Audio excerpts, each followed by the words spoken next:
All right, actions in focus. All right, welcome to the Side Action, episode 79. That's episode 10 of season 3. My name is Jim Weglars, aka Wegs. You can follow me at Wegspool on Twitter and Instagram. And this is Steve Roberts, aka Action. You can follow me on Twitter at 31sroberts.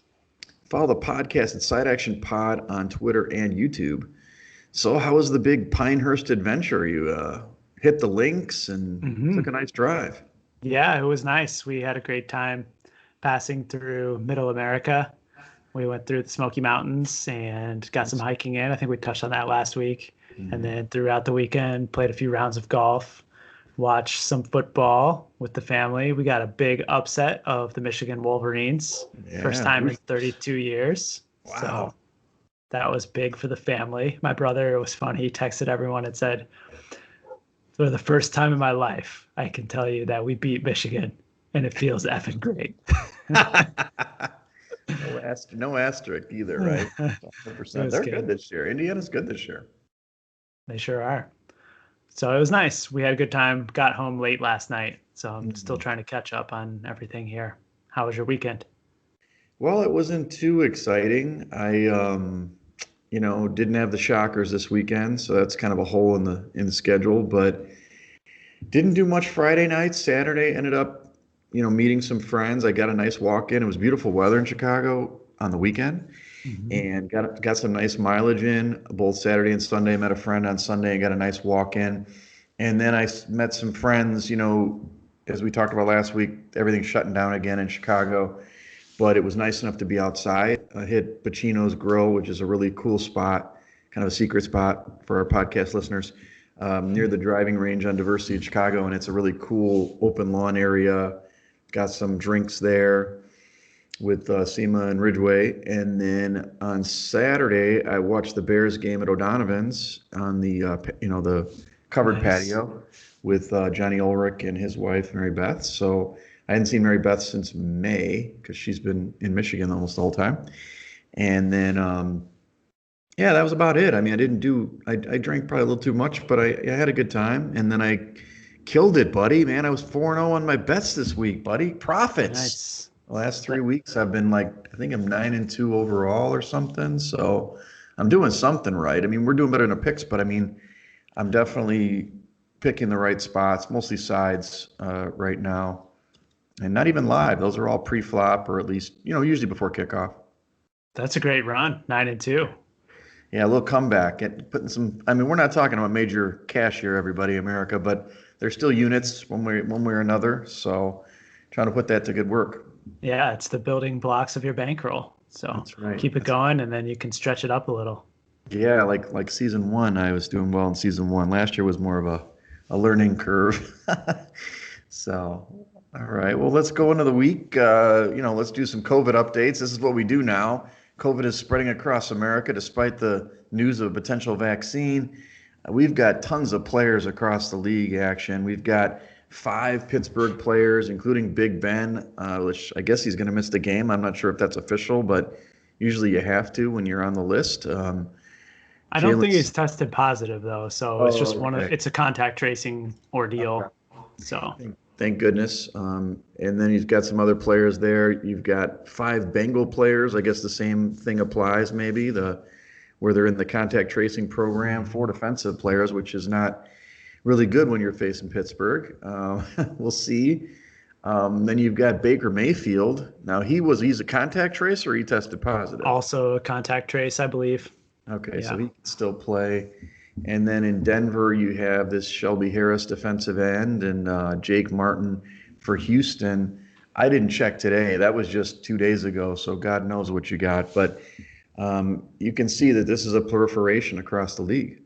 Yeah, and actually kind of remarkable when you compare it to the amount of cases that you're seeing in NCAA football, that more players haven't gotten sick. I think it's quite a drastic difference when you look at the college ranks as opposed to the NFL. So I'm just happy to have football, even if a few college games a week get canceled. It's no skin off my back. I think they're doing a good job to sports fans just to get out there and play when they can. We didn't talk about this in college. We're usually talking NFL all the time. The Clemson got knocked off by Notre Dame. That was a huge win for Notre Dame. The first win over a number one team since 1993. That was the Charlie Ward Florida State team, and they rushed the field. Yeah. That was a And then remarkable game, man. I saw in the news last night there was up to like 200 positive cases just from the field rushing. Unbelievable. And I'm sure that they have to play Boston College this week. I wonder if they're gonna play that game. It'll probably be a no contest, but we'll see. Anyway, back to the NFL. Just thought that was crazy. Okay, so NFL, we've got the Road Warriors continue to dominate in the NFL this year, probably because there's no fans. The home teams only won 5 of the 14 games. That's 5-9 this week.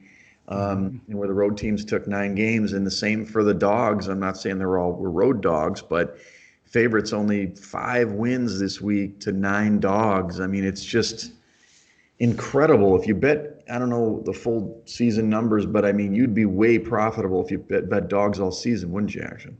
Oh yeah, I mean, this has been the year of the road teams and the underdogs. There's no doubt about it. And I think that we've talked about how home field advantage has diminished this year. But for me now, I think we have to even take it down another step and put it almost under half a point in some cases. Well, that's good. We'll talk about that more on this week because I have some ideas on this one. But this is the week that flipped back. It's been unders kind of, balancing out with overs. But this week was a huge over week, 11-3 in my count. Tons of games going over. I'm not sure what would explain that, except that maybe an overcorrection by the books, and I did not take advantage of that action. Yeah, I mean, either. I didn't really get involved in too many totals this week. But I think it's probably more generated just by the matchups that we saw than anything else. The one game that I think surprisingly stayed under was that Sunday nighter with Tampa Bay and New Orleans. Ugh. 2 offenses where one of them just failed to show up. Exactly. And this guy is a champion from the transition because my first positive point had to do with the Saints. Nice job, Action. Saints are still I didn't put the king of the South. They own the South.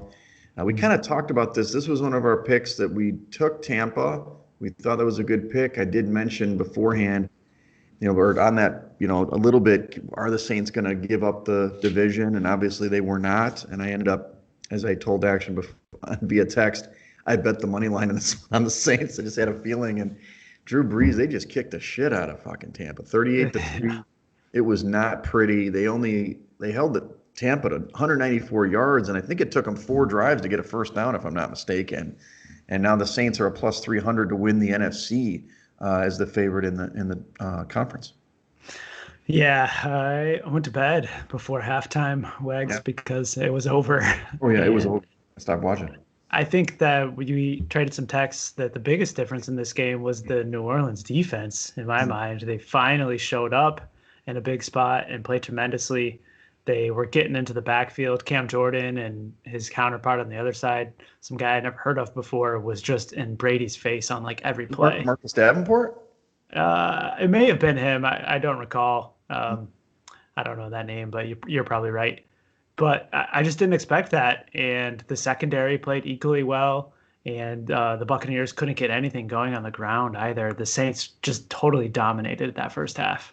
Yeah, it was and they kept showing certain angles where it looked like it was raining, and kind of windy, but it didn't affect Breeze. He looked amazing. And it wasn't like he's throwing deep, but it was just zipping the ball all over the place, hitting like 9 receivers every time on every drive. And the Taysom Hill show too. He had a couple nice plays in that game. It looked like they were another class above Tampa. The only thing I was going to say, and I don't know if this is in your negatives about Tampa, is that Bruce Arians is a really cool guy. I think he's one of those players coaches. He's just kind of like kick at it and have a bourbon with the guy or something. But at the same time, I don't think he is a big game coach. I remember when he coached Arizona. And they had a really good football team, and they went to Carolina and really just got pimp slapped like this. And they went in and got destroyed by Carolina in the NFC Championship game. Very similar circumstance. You thought they were kind of maybe the better team, or they're hot or whatever. And I'm not saying it's all him, but it does seem like a motivational thing. It almost like they came in thinking they were better than the Saints, and the Saints obviously showed them otherwise. Yeah, Sean Payton definitely a cut above Bruce Arians in the coaching department. And I think you're right. That was a huge, huge hallmark on that game Sunday. Right. Well, the next one I had was the Bills. We did pick this game. The Bills won outright. They were actually a dog at home. We like this team quite a bit. They put up 44 on this horrible Seattle defense, winning 44 to 33. I don't really think it was even that close. My guy Josh Allen, he's not going to win the MVP, but he did definitely outdueled Wilson in this one. And I think you identified it correctly. This was a sandwich spot for those Seahawks. Yeah, big game this week against the LA Rams. And Russell Wilson wasn't his MVP South either. I think he threw for 2 interceptions against Buffalo, a defense which really hasn't put up much resistance against offenses this season. Right. And on the other side, Josh Allen was phenomenal, 415 passing yards. Yeah, he was great. The offense was great. They did everything they could against that Seattle defense. I mean, I think Seattle, I mean, they scored some points later, but it just doesn't bode well for their postseason to me. They really got to figure out how to shore that team up, the defense up, kind of like New Orleans. If New Orleans they find something midseason, maybe they can do it. The other positive I had again, I know this is like another repeat, but Dalvin Cook, this dude, he took that time off to just get tougher. 200 yards rushing in this one, destroyed the Lions. He had 2 more touchdowns. They won 34 to 20. Again, not close in this one. Dalvin Cook will take on the tough Bears defense this week, but dude also took the rushing title already away from Henry so far, and he's played like 3 less games. Yeah.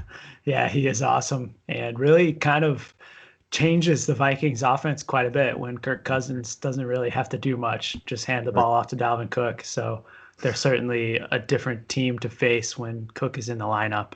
And although historically Chicago has given them some trouble, so we'll talk about that a little later, I think. Oh, look at this guy coming my way. This one you put on here, Kyler Murray, who actually, there was a close game, and obviously we picked Miami in this one, but he had a hell of a game, a good all-around game in this one, didn't he? Yeah, incredible. The best quarterback performance of the week by DVOA. What can I say? I mean, as a fantasy owner, it was a game that you dream of. 283 passing yards, 3 touchdowns, and over 100 on the ground. Just an epic performance by Murray. But they could still not get the win with Miami Dolphins, another one of our picks, getting to the window with a 34-31 victory. And Cliff Kingsbury with a couple of questionable decisions there late in the game that probably cost the Cardinals the win. Well, Miami's defense has now scored in 2 straight games, right? They had a special team score 2 weeks ago. So they're getting it done in other ways, even with, Tua. Tua played well in this one too. But yeah, it was a pretty classic matchup of those, former Heisman contenders. I guess, Kyler's the one who edged out Tua in, I guess that was 2 years ago. Yeah, true. How about some negatives here? The first one I have was your boy. He's not your boy, but he is now. Phillip Rivers in big games, man. We actually picked the Colts in this one from the stats, but we did talk about it. I remember mentioning it, dude. Phillip Rivers, can you trust this guy? And he just stinks, man. 2 interceptions in this one. They lose 24-10. Now, granted, Ravens did get a fumble return for a touchdown that the defense actually played fairly well on this one. Yeah. But 25 passes complete for 227 yards. That's not even 10 yards of completion. So just garbage. And then, I don't know.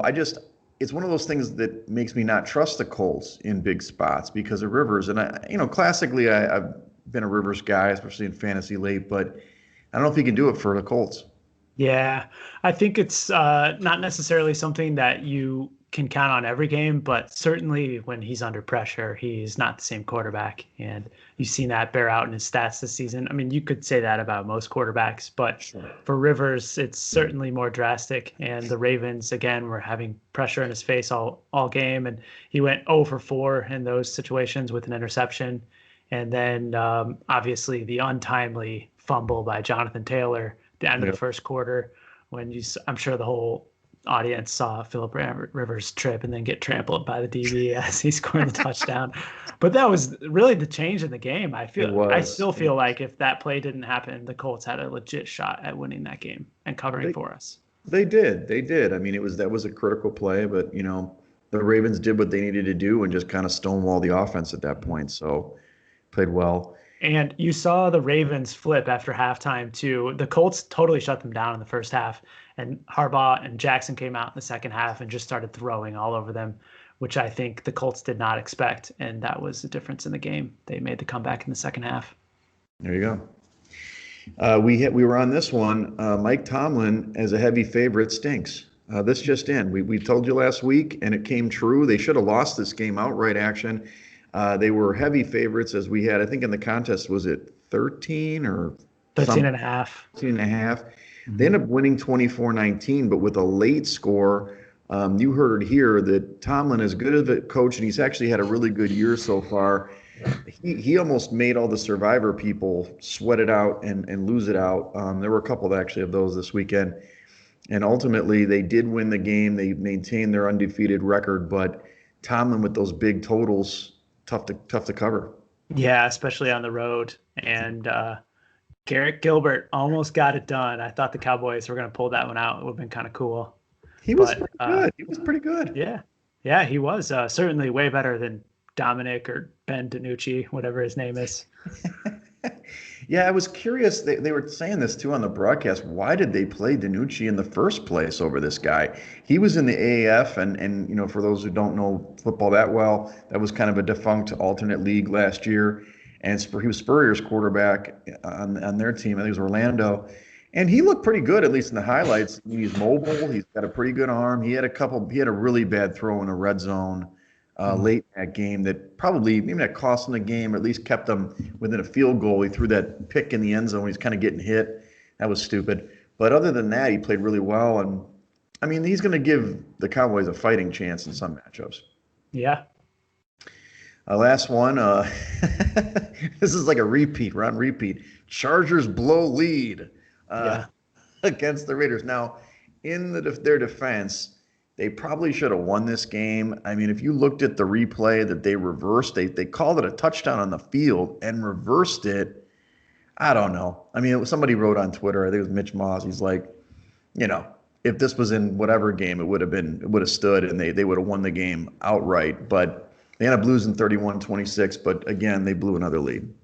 Yeah, another heartbreaking loss. But again, Justin Herbert was awesome. I mean, he's got to be the front runner for Rookie of the Year. 326 passing yards, 2 touchdowns, 0 INTs. Right. And he is just playing really well right now. It's too bad that he plays for Anthony Lynn.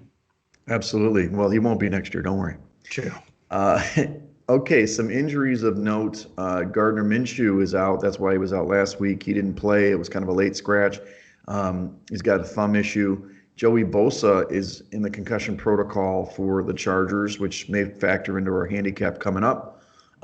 Tampa, I have Levante David. He did leave in the game with his knee. Maybe that factored in the run game. And then Kyle Allen for the Washington football team. He's out this week with an ankle injury, and Alex Smith played. He actually connected with McLaurin for a touchdown when he came in. We'll see if they can still score. And then you just added, and it's true, I saw this, Christian McCaffrey. He played great against the Chiefs. Too bad he hurt his shoulder, and he's going to be out again this week. Yeah. It's questionable whether or not he'll have to have season-ending surgery. It sounds like they're still on the fence about that with the AC joint, but looking like he's definitely not playing this weekend. Yeah, he's getting a second opinion so he can avoid that season shutdown, which for those fantasy owners, man, a disappointment, right? I mean, he's only played like 2 games all year. What can you do? Well, let's jump into the Week 10 previews. Obviously tonight, as we're taping, your team's playing. The Colts are going to Tennessee. This is a great matchup. I saw that, the Colts are now the favorite in that one by 1 point. I mean, I can see it. Great defense in run defense against Derrick Henry. I don't know if you want to talk too much on it since it's going to be playing, but.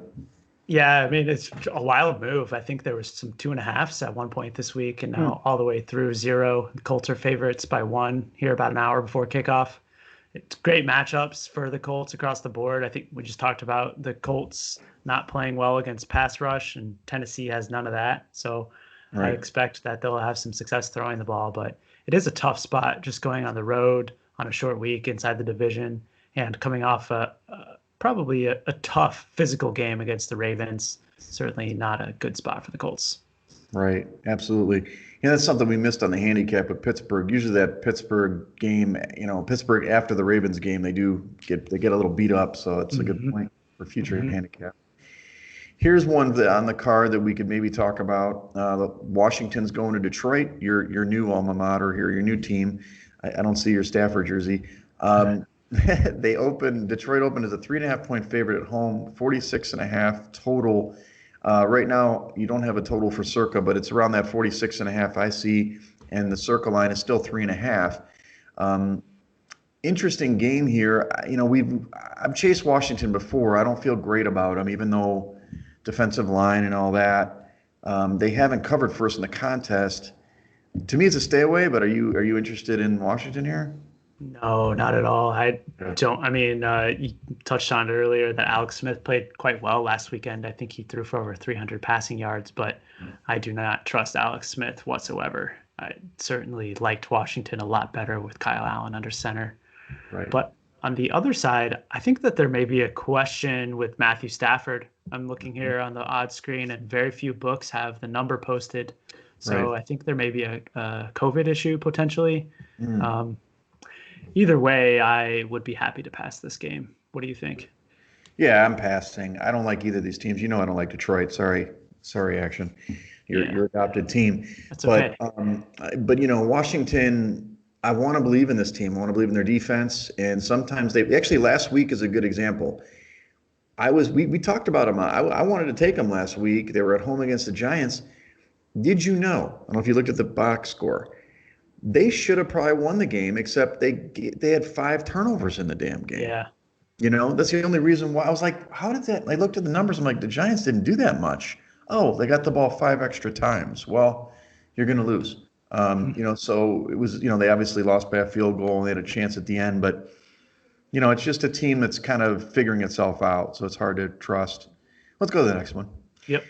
This is an interesting one. The Jags are going to Green Bay. Green Bay's open as a 14-point favorite, 55-point total. The total's down to 51 and a half.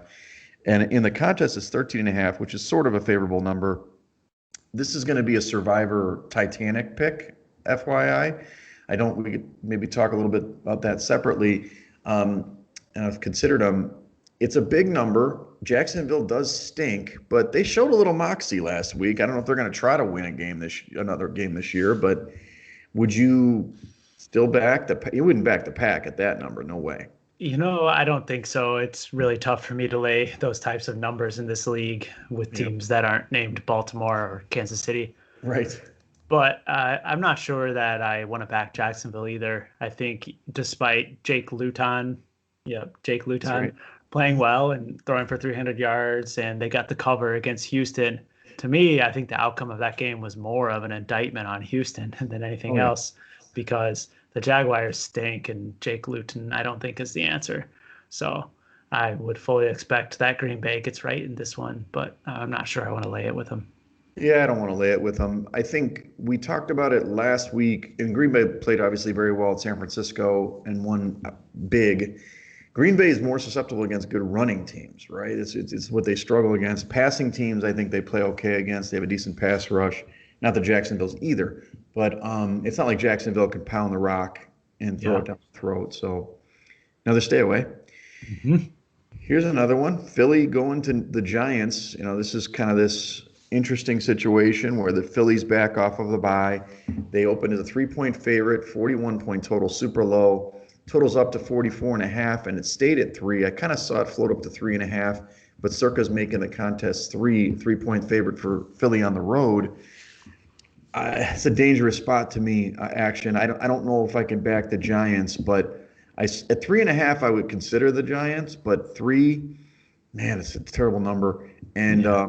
ultimately, I don't like the Giants at all, but they are playing better. You said that last week. To your point, they beat Washington, and as good as Philly is, they've had nightmare problems up in New York in the past.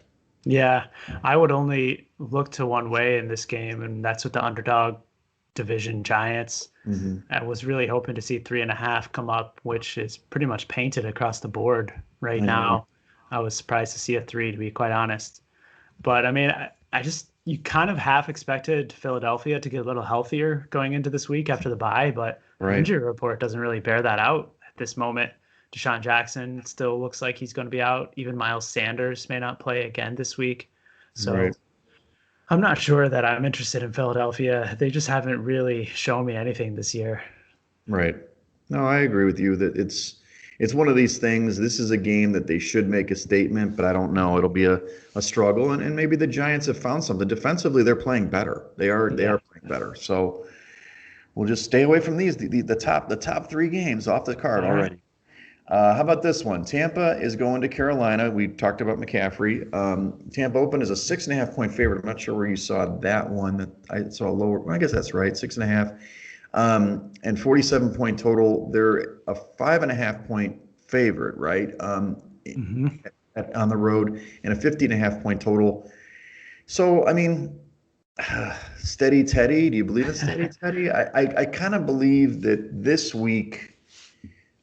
That's a big number to cover for Tampa, but I think Tampa's going to come back and smash Carolina. I don't know if they're going to smash them. I don't know if I'm stomaching a 5.5, but I think they're going to win this game. What do you think? Yeah, I mean, I'm just have a sour taste in my mouth after Sunday with Hmm. Tampa, and I know that we shouldn't think that way. Each Right. week should be treated separately, but uh, Carolina is a team that's been covering numbers as underdogs. Teddy and the Panthers did it again last week. And the thing that impressed me the most with that, at least the first start of that game, is that the Panthers came out and showed that they felt like they could win that game on the road in Kansas City. They They scored the almost first did. touchdown and then had an onside kick, a fake punt, I think it was. And they came to win, and they almost did. You're right. They had the ball down at the last couple of seconds and missed a long field goal. Hmm. But I think that Carolina would be my side here. And even without Christian McCaffrey, that doesn't really move the needle much for me at this point, given how well Mike Davis has played in his stead. What do you think? Could you? Well, we I know could you like understand. Tampa. Well, I do, but I think the 5.5 is favorable, right? I mean, it's a home dog 5.5. I mean, let's put it as a maybe. Okay. I think that we have chased Tampa 2 weeks in a row. You know, Hmm. eh, Yep. eh. And Sure. I don't know. It's just hard. I think the one of the things from the game, against the Saints was I thought that the defensive line for Tampa played really well going into previous to the Giants game, right? And then the Giants game, they played okay. They played well late, and they didn't do anything against the Saints. The Saints just big boyed them. Mhm. Carolina, I don't know what their offensive line's like, but you know, they were just moving the ball at will on Kansas City. So, Yeah. we'll see. It's definitely one I'll consider with you. Remember, they did play once already this season, and Carolina was covering as a 7.5 point dog on the road I remember. until Fournette broke a long touchdown with like a minute and a half left to cover as a two-touchdown victor. So Right. they already played him well once this year. They did. They did. Okay. Keep it on. Keep it in the mix. Okay. So Houston is going to Cleveland. Your favorite Houston punching bag here. Cleveland opened as a 2 point favorite at home, 55.5 point total. Now they're up to 3.5 point favorites at home and a 53 point total. Baker, we're not sure he's going to play, right? Maybe that doesn't matter. I think Baker's going to play. I haven't seen Yeah. any reports of a positive test, and he obviously hasn't been practicing much in the last week and a half Hmm. with the bye, and then now this week.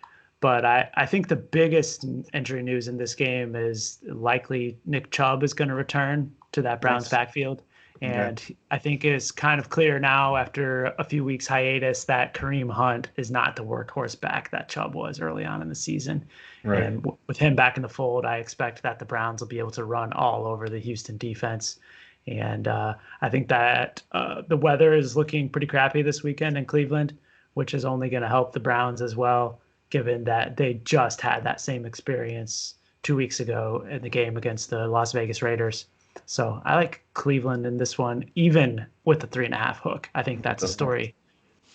It's definitely not going to be a popular pick. So, with the Mhm. 3.5, I think that when I look at the numbers against the index, it is one of the numbers that's low, right? Okay. It is. They should be 4.5, 5 point favorites at home. I wasn't sure if that 3.5 was because of Baker being out, but either way, I think we're on the same side there. I think Cleveland's the pick. Okay. Good deal. I mean, obviously, we'll keep an eye on the Baker status, but um, even if they Well, I do was go wondering to if the that back, matters. Do you think it matters? yeah, Do you think Case no, Keenum can do it? I mean, he can do it, right? I mean, Baker hasn't played that great, so right. He's certainly capable of handing off to Chubb 25 times. So, there you go. Okay, great. Next one, Chargers, Miami. The Chargers, actually, Miami opened up as a 3 point favorite at home, 48.5 point total. It's only 2.5 in the contest with a 48 point total.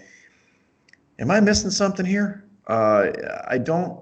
Is this one of these, like, as Action likes to say, fishy? There's something fishy line here or something. Something doesn't smell right. Miami's the better team, right? I mean, I'm seeing it on my system record that they're wise, better. yeah. Well, both record and Yeah. and my index puts them Okay. better. What Maybe is what is overwhelmingly better, but they're a few points better in the index. The how chart, many? like What is your numbers make it? I have, let's see what I would put this game at. I mean, with the home field, I think they should be 3.5, 4 point favorites. I Mm, don't know why they would. I mean, if you're saying it's only a half a point, then 3 point favorites. So I guess the okay. number's right. Okay. But my thing is, why do we think Anthony Lynn's going to cover this number? Right? I mean, I think that it could be the same scenario that we've seen. They go out to a big lead and lose, but Miami's defense is pretty good, and I think that Herbert's going to struggle in this spot. Traveling out east. I know it's a later spot, but I don't know. Do you like the Chargers here? Yeah, you're right. It's a good point. 405 start. Mhm. I didn't catch that in my first look. I do. I like the Chargers. Hmm. I I think you mentioned it earlier. This Miami defense, since Tua has taken over as a starter, has really kind of carried them. I Mhm. think if you add in the special teams touchdowns and the defensive touchdowns, they've scored almost half their points either from the defense, special teams, or on a short field after a turnover. Yep. And Tua hasn't really put up a lot of yards yet under center. And I did a quick math on the YPP. I know we haven't talked about that much this Mhm. season, but Miami is actually a negative net margin on YPP, negative zero point 0.4, Mhm. where the Chargers are just a hair over treading water at zero point 0.1. But I think that when you look at the way Justin Herbert has played this season compared to Tua, I think I would take Herbert, even with Anthony Lynn in this case. Hmm. Interesting. Interesting. I don't know, Action. It's tough. I mean, we've chased the Chargers quite a bit this season. It's They're true. number two. They're number two in yards per game. They definitely put up the yards. They score middle of the pack. Um, I don't know. I mean, would Bosa's health mean anything to you? Yeah, it's certainly a factor. I saw that concussion protocol. Certainly something worth monitoring. Bosa is a huge factor in any game. I think he's probably one or a couple of handful of defenders who mean something to the point spread. So Mhm. certainly worth monitoring. I think we're on opposite sides here, Action. I don't think I can get on your Okay. side this time. Okay. That's Fair. okay. Agree to disagree. One of those head-to-heads from season one. Let's go to the next one. Buffalo back in the 4 o'clock spot again. Buffalo is going to Arizona this time. Arizona's a 3 point favorite opener in the opener and 49 point total. Only 1.5 in the contest and a 56 point total. So the total shot up.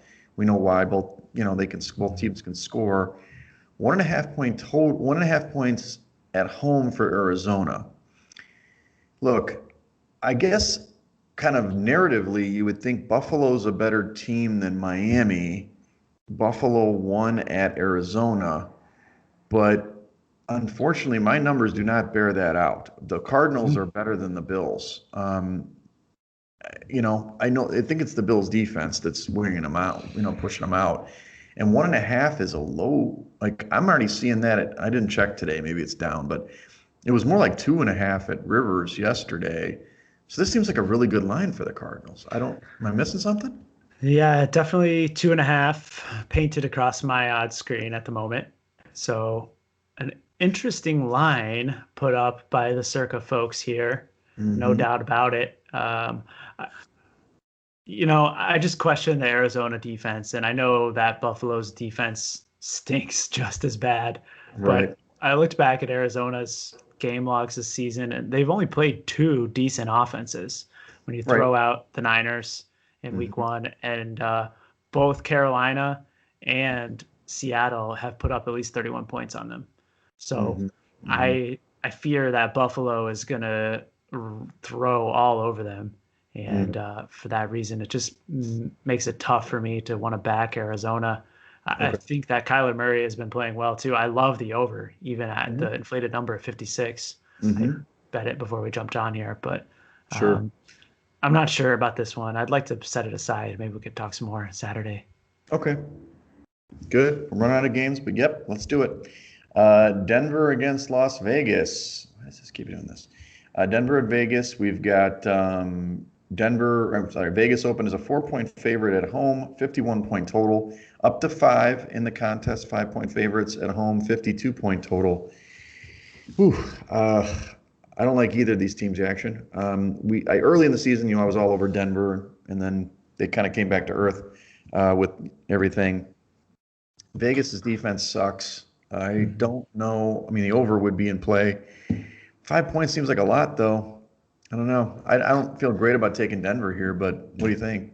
I like Denver in this game. I think that Las Vegas is probably riding a little bit high off of that comeback miracle victory against the Chargers last week.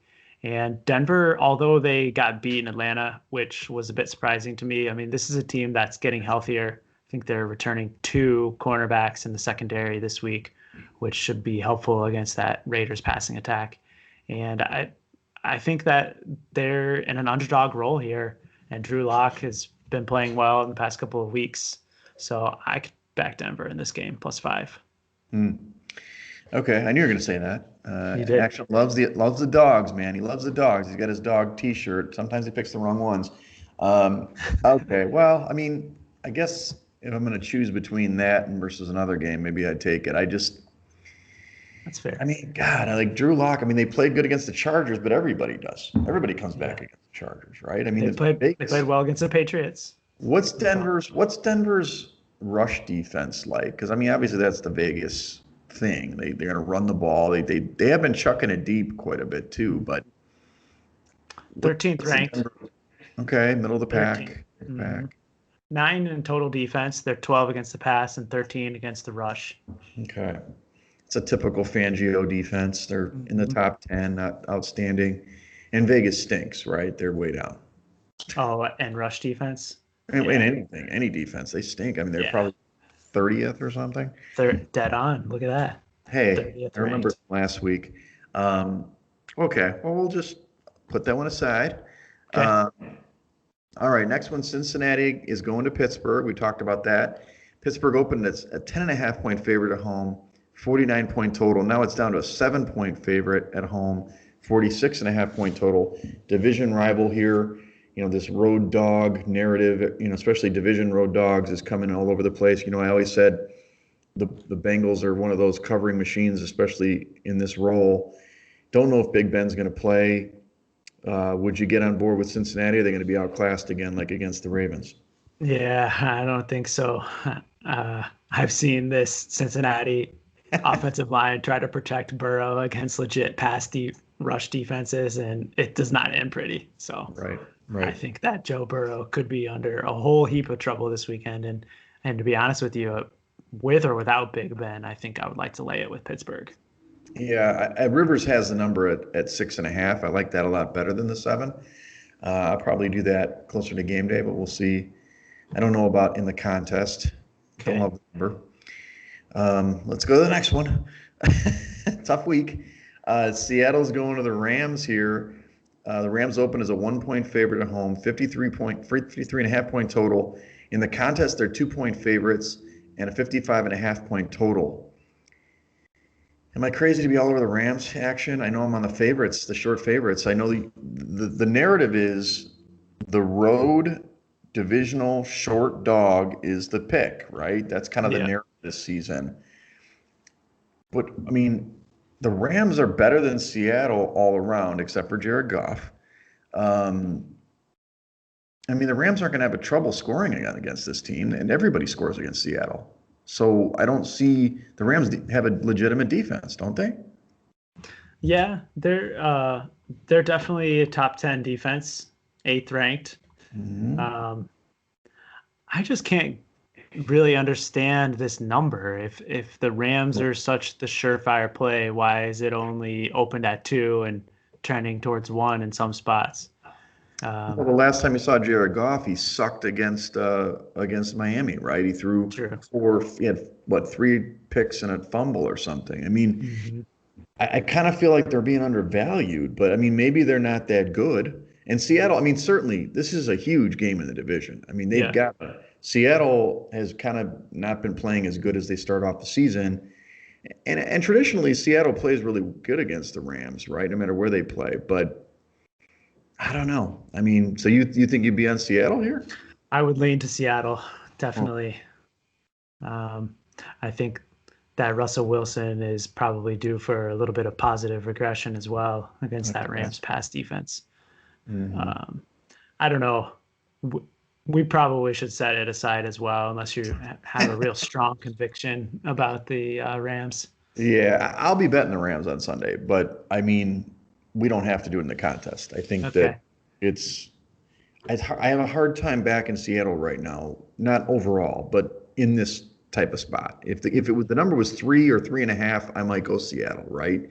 But it's under a field goal. I mean, Yeah. it's an open at 1. I don't know. It's weird. One thing that I am going to keep my eye out for is the status of those running backs. Both Carlos Yep. Hyde and Chris Carson have missed the last couple of weeks, and it's looking like Carson is trending towards playing. So him being out there would be a major game changer for the Seattle offense. Okay. All right. Next game, San Francisco against New Orleans. This is obviously a lot better game preseason than it is now, whereas New Orleans opened as a 6.5 point favorite at home, 53.5 point total. Now it's up to 9 point favorites and 50 point total. Obviously, San Francisco, Jimmy G is not going to play again, right? It's going to be, Mhm. who are they going to start? CJ Beathard this time? They probably should. I don't know if it's Nick Mullins or whatever. Uh, I assume that Mullins is going to start again. I haven't seen anything to the contrary. He stinks. Yeah. And then, New Orleans coming off the big win, you got to figure a little bit of a letdown. 9 points is a lot. Um, if this was a normal New Orleans, with fans, I think they have like 250 fans or something, right? They have like 3,000 fans maybe in there. Hmm. Then 9 points makes sense. It's just too many points, though. Yeah, I agree. I think it has to be San Francisco or pass in this game, but I don't think I want to do it. I know, So me I think we neither. should pass. It's been a whole whole week of passing. So the next one, here's another good one. Baltimore going to New England. Baltimore opened as a 7 point favorite, 40.5 point total. They're still a 7 point favorite, 43.5 point total. So, Baltimore obviously had the big win against the Colts, looked great. New England, I don't know what to tell you. This team is annoying as hell, but they were, you were right on the Jets, right? They should have won this game outright, and I did bet them at whatever it was, 8.5. So I got my money, Nice. but it's Baltimore all the way here, right? Oh yeah, this is my favorite pick of the week. I, Okay, good, I good. saw enough on Monday night. The Ravens are going to run for like 250 yards against New England, and they're going to have no chance to cover this number. I Right, think that Baltimore, even on the road, even against Belichick, this is a totally different New England Patriots team, right. and I think that Baltimore will cover the 7. So let's get back to the Survivor tilt. Would you take Yeah. Baltimore versus Green Bay in the Survivor? No, I don't think so. Okay. I think Green Bay, if you're looking at the percentage wise, I mean, obviously you want to look at the future matchups where else Yeah, you might yeah. want to use those teams. But if you look at these two games equally, I would say Green Bay has a much higher percentage chance to win. They do. They do. It's just everybody's going to pick them. So it's like True. if you have that one game, the Jake Luton special, everybody goes down. Okay. All right. We're both on Baltimore, thankfully. Great. Last one, Monday night. The Bears. They're playing. They're hosting Minnesota, and they opened as a 2.5 point favorite in this one. 46.5 point total. Now it's flipped over where the Vikings are the 2.5 point favorite. 45 point total. I'm going to give you a little history action. Oh, okay. The Bears always beat Minnesota at home. Uh, They I just know. do. I don't know what it is. There's been many years, like 2 years ago or 3 years ago, when the Bears weren't even that good. They still beat them at home. Um, and then this is also, of course, the Kirk Cousins in prime time, not in Seattle tilt. Um, so I'm all over the Bears on this one. I know it sounds like a homer pick, but I don't know why. They're actually pretty close in the index. Now, granted, Dalvin Cook's been playing great, but the Bears' rush defense is great. They shut down Derrick Henry for the most part, right? I Mhm. mean, similar kind of situation. So, are you on this with me? Oh yeah, yeah. I like this one a lot. I think Chicago's offense has been historically bad this year, and that's going to be tough come Monday night. But I think that even without, they've proven that they don't really care about running the ball, and now David Montgomery's hurt too, so Right. they're certainly going to have to look back to drop back and pass with Foles on Monday. And I think that Minnesota's secondary can be gotten. They Mhm. certainly improved the last couple of weeks, but they showed us early on in the season that they're still young. And just given all the trends in this one, I agree. I think that the Bears are the play. All right. We agree on the last two. It took us a while. Uh, Yeah. well, let's go into the Circa a little bit here. Week 9, we actually did quite well. We were 3-2, which doesn't sound great, but the consensus went 1-4. So we actually kind of went against the trend and jumped up quite a bit. We're up to 25-20 on the year, 55.56%.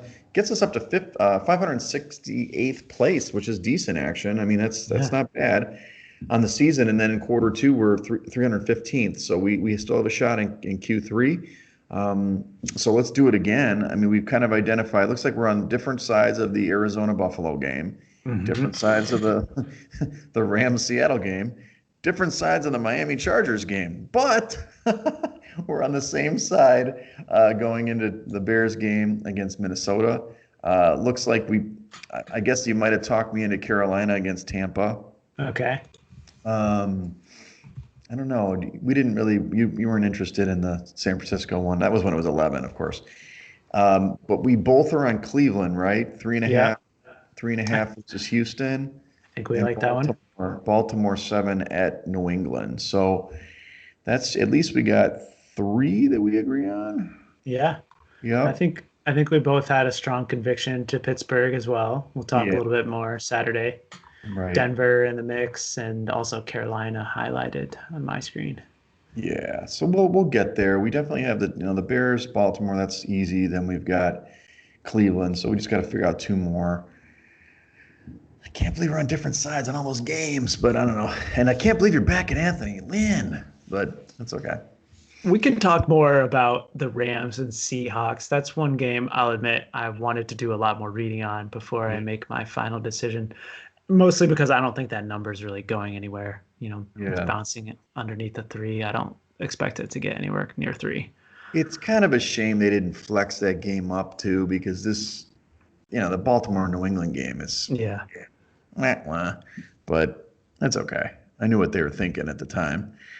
Um, okay, well we'll get there. We'll get to Yeah. our spots. We'll get our picks in, and as you know, the Shockers are playing in the semifinals and hopefully the finals on Saturday. So it'll be a big day. We play at 12:30 on the first game, so Nice. trying to get our first championship. I mean, you were a Shocker for many years, so honorary Shockerness. We gotta call them out and let's do this, America. Other than that, I don't have a lot of plans this weekend. As everything's shut down, actually. Yeah.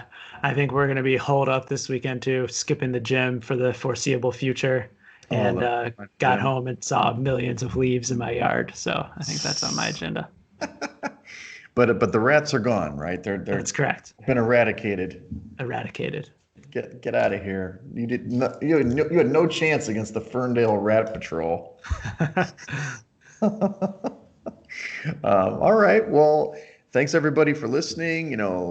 Comment. We haven't had a crazy comment from our favorite commenter and proxy in a while, and my sister hasn't liked the podcast in 3 weeks. I don't know what's going on. But hopefully your dad will still be the first download. So follow us at Side Action Pod on Twitter and YouTube, and follow me at Wegspool on Twitter and Instagram. You can follow me on Twitter at 31sroberts. All right, everybody. Good luck. Good luck, everyone. Week 10. I can't believe it's already here. Like that. Yeah. Later. All right.